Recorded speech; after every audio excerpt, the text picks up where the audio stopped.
সূরা আয-যুখরুফ। বিসমিল্লাহির রহমানির রহিম। রহমান রহিম আল্লাহ তাআলার নামে। হামিম। সুস্পষ্ট কিতাবের শপথ। আমি কে আরবি ভাষার কোরআন বানিয়েছি যাতে করে তোমরা এটা অনুধাবন করতে পারো। এ মহাগ্রন্থ কোরআন আমার কাছে সমুন্নত ও অটল অবস্থায় মজুদ রয়েছে। হে নবী, তুমি বলো, আমি কি সংশোধনের কর্মসূচি থেকে সম্পর্কহীন হয়ে তোমাদের উপদেশ দেওয়ার কাজ শুধু এ কারণেই ছেড়ে দেব যে তোমরা একটি সীমা লঙ্ঘনকারী সম্প্রদায়? আগের লোকদের মাঝে আমি কত নবী না পাঠিয়েছি। তাদের অবস্থা ছিল, যে নবী তাদের কাছে আসত ওরা তার সাথেই ঠাট্টা বিদ্রুপ করত। তাদের মধ্যে যারা শক্তি সামর্থ্যে প্রবল ছিল আমি তাদের সবাইকে ধ্বংস করে দিয়েছি। এ ধরনের উদাহরণ আগে তো অনেকগুলোই অতিবাহিত হয়ে গেছে। তুমি যদি ওদের জিজ্ঞেস করো আসমান সমূহ ও জমিন কে সৃষ্টি করেছেন, তবে তারা অবশ্যই বলবে, এগুলো তো সবই পরাক্রমশালী ও সর্বজ্ঞ আল্লাহ তাআলাই পয়দা করেছেন, যিনি তোমাদের জন্য পৃথিবীকে বিছানা সদৃশ করেছেন, তাতে পথঘাট বানিয়েছেন যাতে করে তোমরা গন্তব্যস্থলে পৌঁছতে পারো। তিনি আসমান থেকে পরিমাণ মতো পানি বর্ষণ করেছেন এবং তা দিয়ে মৃত ভূখণ্ডকে জীবন দান করেছেন। একইভাবে তোমরাও একদিন পুনরুত্থিত হবে। তিনি সব কিছুই জোড়ায় জোড়ায় পয়দা করেছেন। তিনি তোমাদের জন্য নৌকা ও চতুষ্পদ জন্তু বানিয়েছেন যেন তোমরা তার উপর আরোহণ করো, যাতে করে তোমরা তাদের পিঠে স্থির হয়ে বসতে পারো। সেগুলোর উপর সুস্থির হয়ে বসার পর তোমরা তোমাদের মালিকের অনুগ্রহের কথা স্মরণ করো এবং বলো, পবিত্র ও মহান তিনি, যিনি আমাদের জন্য একে বশীভূত করে দিয়েছেন। অন্যথায় আমরা তো তা বশীভূত করার কাজে সামর্থ্যবান ছিলাম না, আর নিঃসন্দেহে আমরা আমাদের মালিকের দিকেই ফিরে যাব। এ সত্ত্বেও এরা আল্লাহ তাআলার বান্দাদের মধ্যে থেকে কার জন্য তার সার্বভৌমত্বের কিছু অংশ দান করে? মানুষ স্পষ্টতই বড় অকৃতজ্ঞ। কি তার নিজস্ব সৃষ্টি থেকে কন্যা সন্তানই বাছাই করেছেন আর তোমাদের জন্য মনোনীত করেছেন পুত্র সন্তান? অথচ যখন এদের কাউকে সে কন্যা সন্তানের সুসংবাদ দেয়া হয়, যার বর্ণনা ওরা দয়াময় আল্লাহ তাআলার জন্য দিয়ে রেখেছে, তখন তার নিজের চেহারাই কালো হয়ে যায় এবং সে মনস্তাপক্লিষ্ট হয়ে পড়ে। এ কি আশ্চর্য! কন্যা সন্তান যারা সাজ অলঙ্কারে লালিত পালিত হয়, যারা নিজেদের সমর্থনে যুক্তিতর্কের বেলায়ও অগ্রণী হতে পারে না, তাদেরই তারা আল্লাহ তাআলার জন্য রাখল। শুধু তাই নয়, এরা আল্লাহ তাআলার ফেরেশতাদেরও, যারা দয়াময় আল্লাহ তাআলার বান্দা মাত্র, নারী বলে স্থির করে নিল। ফেরেশতাদের সৃষ্টির সময় এরা কি সেখানে মজুদ ছিল যে তারা জানে এরা নর না নারী? তাদের এ দাবিগুলো ভালো করে লিখে রাখা হবে এবং কিয়ামতের দিন তাদের এ ব্যাপারে জিজ্ঞেস করা হবে। এরা আরো বলে, দয়াময় আল্লাহ তাআলা ইচ্ছা না করলে আমরা কখনো এ ফেরেশতাদের ইবাদত করতাম না। এদের কাছে আসলে এ ব্যাপারে কোনো জ্ঞানই নেই।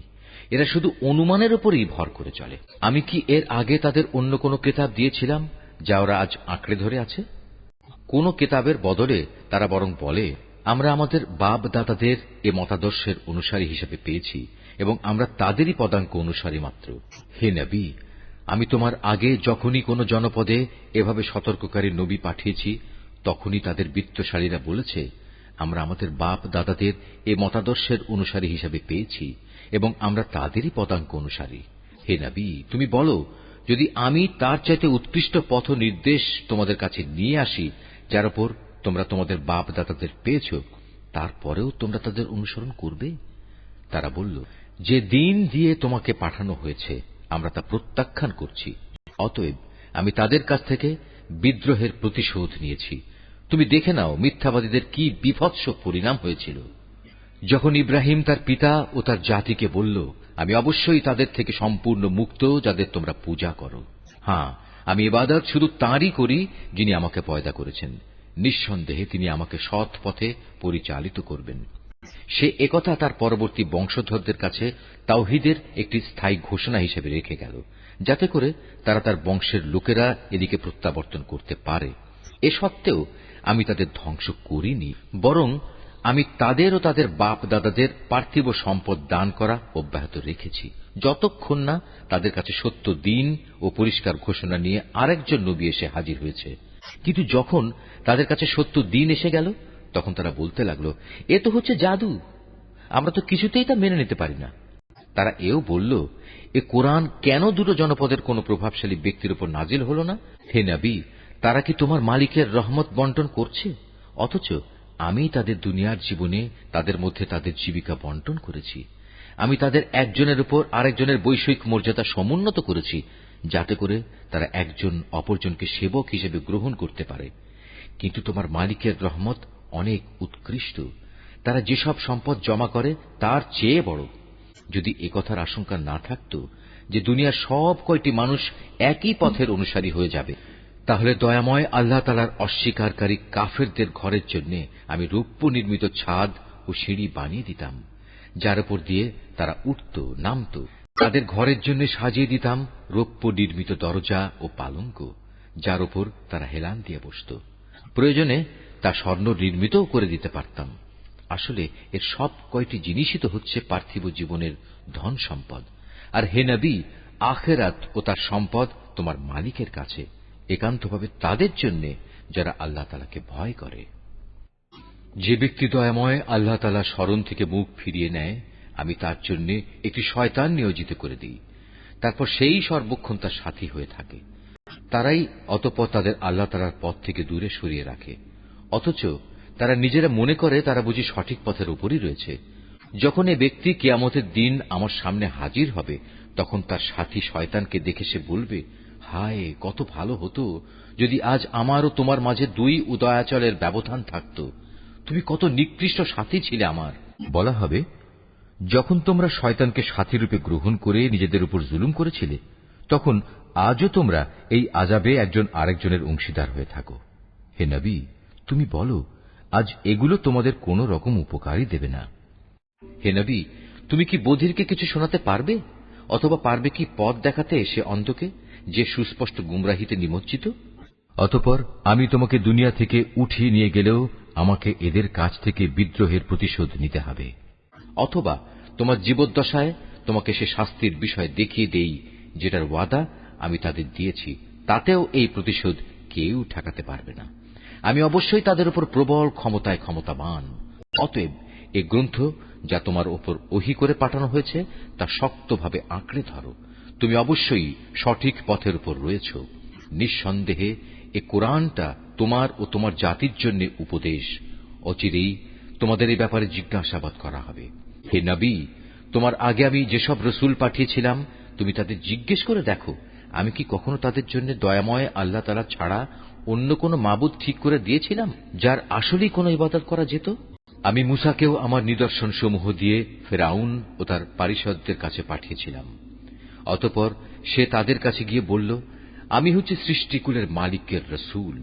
যখন সে সত্যি সত্যি আমার নিদর্শন সমূহ নিয়ে তাদের কাছে এলো, তখন সাথে সাথে তারা তাকে নিয়ে হাসি ঠাট্টা করতে লাগলো। আমি তাদের যে নিদর্শনী দেখাতাম তা আগেরটা চাইতে বড় হতো। সবই যখন ব্যর্থ হল, তখন আমি তাদের আযাব দিয়ে পাকড়াও করলাম, যাতে করে তারা আমার দিকে ফিরে আসে। আযাব দেখলেই তারা মূসাকে বলতো, হে জাদুকর, তোমার মালিক তোমার সাথে যে ওয়াদা করেছেন তার ভিত্তিতে তার কাছে আমাদের জন্য দোয়া করো। নিষ্কৃতি পেলে আমরা সঠিক পথে চলব। অতঃপর আমি যখন তাদের উপর থেকে আযাব সরিয়ে নিলাম, তখনই তারা মূসাকে দেয়া অঙ্গীকার ভঙ্গ করে বসল। একদিন ফিরআউন তার জাতিকে ডাকল এবং বলল, হে আমার জাতি, তোমরা কি বলো মিশরের রাজত্ব আমার জন্য নয়? এই নদীগুলোকে আমার প্রাসাদের নিচ দিয়ে প্রবাহিত হচ্ছে না? তোমরা কি কিছু দেখতে পাচ্ছ না? আমি কি সে ব্যক্তি থেকে শ্রেষ্ঠ নই যে খুব নিচু জাতের লোক, এবং সে তো নিজের কথাগুলো পর্যন্ত স্পষ্ট করে বলতে পারে না? নবী হলে তাকে সোনার কঙ্কন পরানো হলো না কেন, কিংবা তার সাথে দল বেঁধে আসমানে ফেরেশতারাই বা কেন এলো না? এসব বলে সে তার জাতিকে বেকুব বানিয়ে দিল। এক পর্যায়ে তারা তার কথা মেনেও নিল। আসলে ওরাও তো ছিল এক নাফরমান সম্প্রদায়ের লোক। যখন তারা আমাকে দারুণভাবে ক্রোধান্বিত করল, তখন আমিও তাদের কাছ থেকে প্রতিশোধ নিলাম এবং তাদের সবাইকে পানিতে ডুবিয়ে দিলাম। আমি পরবর্তী বংশধরদের জন্য তাদের ইতিহাসের উল্লেখযোগ্য ঘটনা ও শিক্ষণীয় দৃষ্টান্ত করে রাখলাম। হে নবী, যখনই মারিয়াম পুত্রের উদাহরণ পেশ করা হয়, তখন সাথে সাথে তোমার সম্প্রদায়ের লোকেরা খুশিতে চিৎকার জুড়ে দেয়। তারা বলতে থাকে, আমাদের মাবুদরা ভালো না সে মারিয়াম পুত্র ঈসা ভালো? আসলে এরা কেবল বিতর্কের উদ্দেশ্যেই এসব কথা উপস্থাপন করে। বরং এরা তো কলহপরায়ণ জাতিই বটে। মূলত সে ছিল আমারই একজন বান্দা, যার উপর আমি অনুগ্রহ করেছিলাম। তাকে বনী ইসরায়েলদের জন্য আমি আমার কুদরতের একটা অনুকরণীয় আদর্শ বানিয়েছিলাম। আমি চাইলে তোমাদের বদলে ফেরেশতাদের পাঠাতাম। সে অবস্থায় তারাই দুনিয়ায় আমার প্রতিনিধিত্ব করত। সে মরিয়ম পুত্র ঈসা হবে মূলত কিয়ামতের একটি নিদর্শন। হে নবী, তুমি লোকদের বলো, তোমরা সে কিয়ামতের ব্যাপারে কখনো সন্দেহ পোষণ করো না।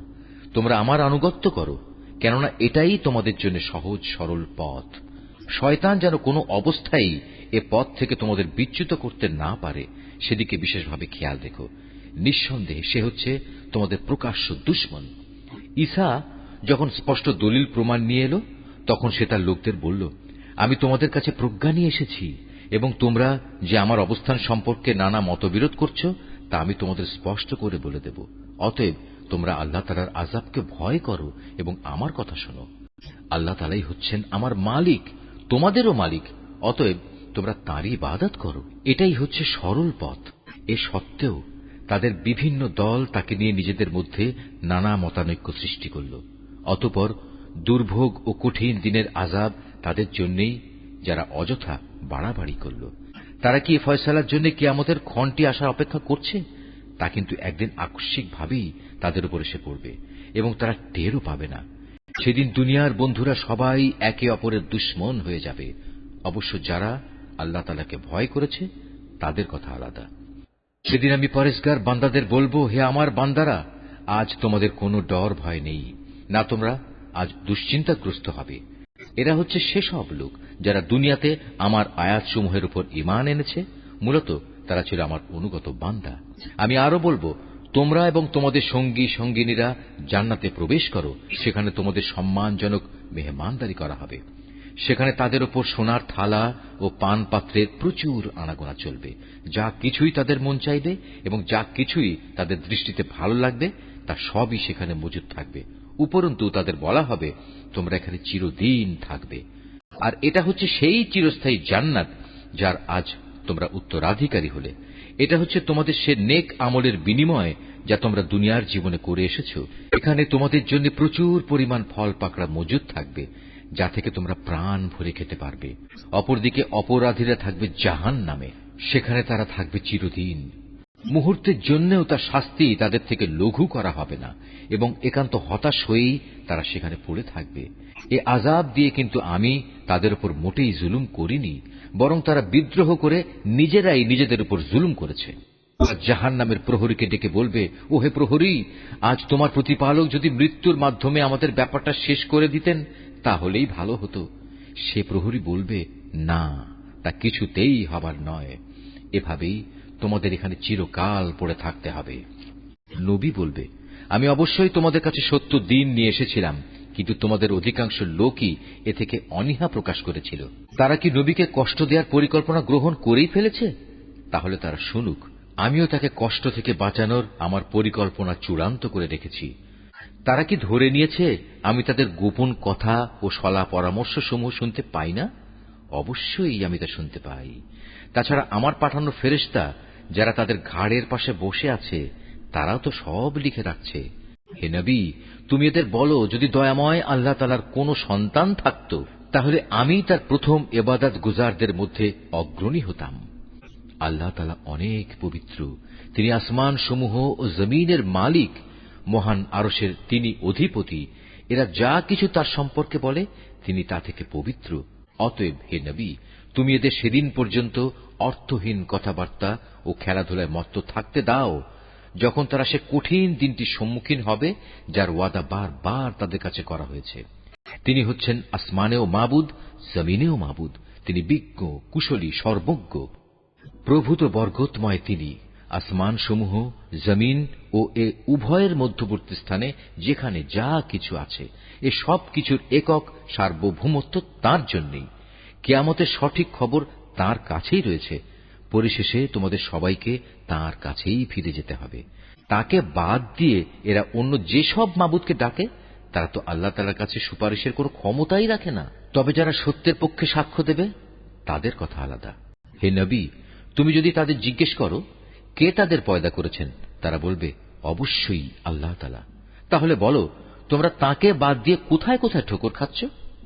আল্লাহ তাআলা তার রসুলের এ বক্তব্য সম্পর্কেও জানেন, হে আমার মালিক, এরা হচ্ছে এমন লোক যারা কখনোই ঈমান আনবে না।